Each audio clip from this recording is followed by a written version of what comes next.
तो hello guys, welcome my YouTube channel short film में आपका स्वागत है। आपका समीर भाई लेके हार्दिक पांडे चिंटू का न्यू फिल्म का जो ट्रेलर जो है आ चुका है और यहाँ पे उसका लोगो भी चल रहा है। ट्रेलर भी लगा दूंगा, आप लोग देख लीजिएगा।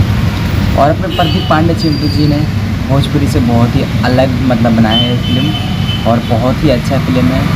और ये सिनेमाघर में कब लगेगा आप सभी को मैं दूसरी वीडियो में बता दूँ। तो आप लोग को वीडियो को हॉल में देखने के लिए मेरे से आप लोग को दूसरी वीडियो में मिलना पड़ेगा, तभी आपको मैं बता सकता हूँ। और ये फिल्म भोजपुरी से बहुत हटके है, मैंने देखा है और बहुत ही बेहतरीन है। और आप लोग भी देखेंगे, देखिए कि कैसा ट्रेलर है। तो हमारे ऐसे वीडियो के लिए हमारे चैनल को सब्सक्राइब कर लीजिए। मिलते हैं नई वीडियो में, जब तक बाय, जय हिंद। और जाते जाते एक और बात बता दूँ, अपने पावर स्टार पवन सिंह का भी न्यू गाने का अपडेट में लाने वाला हूँ आप सभी को बीच में।